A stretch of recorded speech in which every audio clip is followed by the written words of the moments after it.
Hi everyone, Dr. Adriana Popescu here with you today for another Facebook Firebird Live. I wanted to talk today about the top fears that limit you. And this is actually in support of a workshop that I have coming up on September 27th. It's going to be an online workshop, doing it on a Wednesday morning. I know people sometimes might not be able to be there, so we're definitely recording it.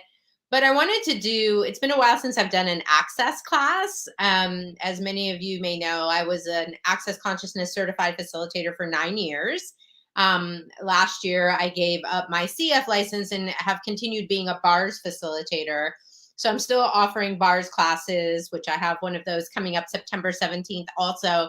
But I'm able to do these kind of one-off little classes on various topics. And I thought this one would be so relevant because the one thing that I have seen across the board since since I basically started doing this work over 25 years ago, is that people seem to be paralyzed with fear. Like the thing that stops people the most is their fear. For example, if you are starting your own business, or you're wanting to be in a relationship. These are things I often will coach my clients about in my practice. And often what we find is people are so scared of various things that they fail to take action. And so like fear, for example, is very intertwined with procrastination, with paralysis, the fear of putting yourself out there because you might get rejected, you might get judged. And so over the years, what I've seen is that people have these limiting beliefs, that's usually the root of this, that then create these fears, which then stop us from taking the action that we need to take in order to be successful with our goals, our targets, whatever it is we're wanting to create in life. So oftentimes people will show up in my practice, whether it's therapy or coaching, and they'll say, I have this issue with blank. And pretty quickly, we're able to figure out that there's usually some kind of fear related to that. And then if we dig a little deeper, we're able to find out where the fear came from. And then we can use these tools, whether they're from energy psychology or access consciousness or whatever modality we choose to use, we can actually change the energy around those beliefs so that we can release the fear, and that can then unfreeze us and allow us to move forward. Because fear really is a fight, flight, or freeze response. A lot of times it's a freeze response, meaning your whole system shuts down. Your brain starts acting as if you're being chased by a tiger or bear or something like that. It literally, people's anxiety can feel so crippling and overwhelming, like a full blown panic attack, can feel like you're really in a life or death situation, that you're having a heart attack, that something horrific is about to happen. That's the kind of fear people have. People notoriously have that kind of fear when it comes to public speaking, right? Like when they do surveys of people to say, what's your number one fear? It's usually not it's usually not death, it's public speaking.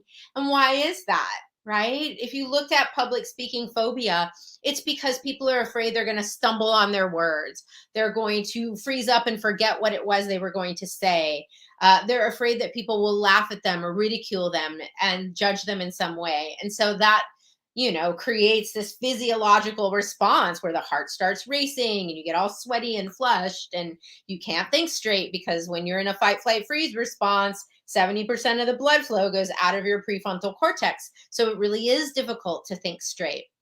So I've seen this for so many years. I've certainly faced some of these things myself. And what I've found is that we actually can change these fears. We can change the beliefs and the points of view behind them that create them. And therefore we can have freedom. And that's really what we need to have in life, is to have that freedom from fear, because fear is crippling. So that's really what I wanted to do. I'm not going to be giving it all away in this session.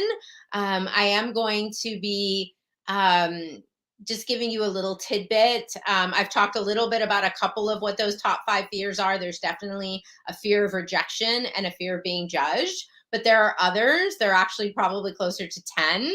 But I wanted to focus on these top 5 that I see the most often and then give people facilitation. So when we're using access consciousness, we have a clearing statement. You can find out more about it at theclearingstatement.com.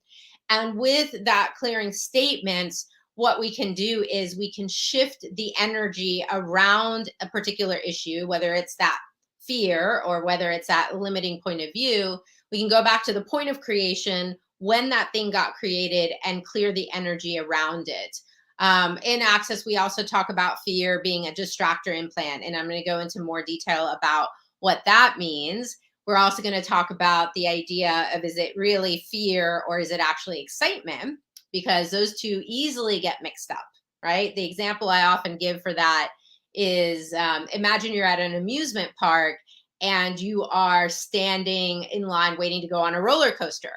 Now, half the people in that line, everybody in the line is going to be feeling some level of physiological arousal. Their heart might be racing. They might, their eyes might be, the pupils are dilated. They're feeling kind of amped up about something. And then, half the people will say, oh my God, I can't wait. It's going to be the most fun thing in the world. And half the people might be saying, oh my God, we're going to die. What's the difference, right? Physiologically, it looks the same. It's how those people choose to label it. The people that are saying, oh my God, we're going to die, are labeling it as a negative experience. And so they have this fear response. Whereas the people who are looking at it as, oh my God, it's going to be so much fun, they're seeing it in a more positive way. And then they're going to experience excitement. So I'm going to talk a little bit more about that dynamic. And I really love to facilitate people individually. So anyone who gets to be on the call live in person, you can also send your questions in, but it is easier to facilitate someone in real time when they're there with you and you can ask them questions. Because in Access, we talk about how questions empower and give us more awareness, whereas answers and conclusions tend to disempower us. So I'm really excited to be going here. I still use Access tools every day in my practice with clients in some form or another. And I still do a lot of bars, which is hands-on energy work where you're touching these different points on the head.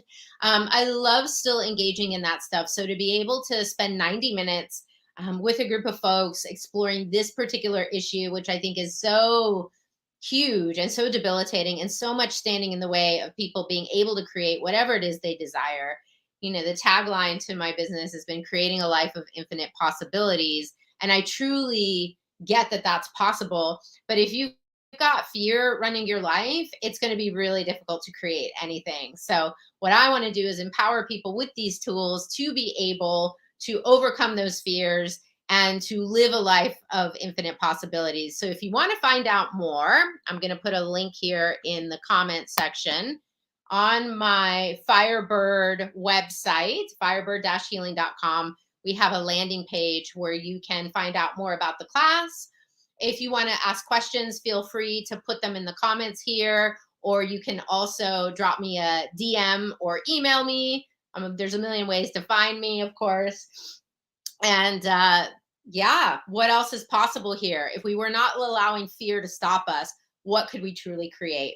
Come find out with me on September 27th. Thanks, everyone. See you next time.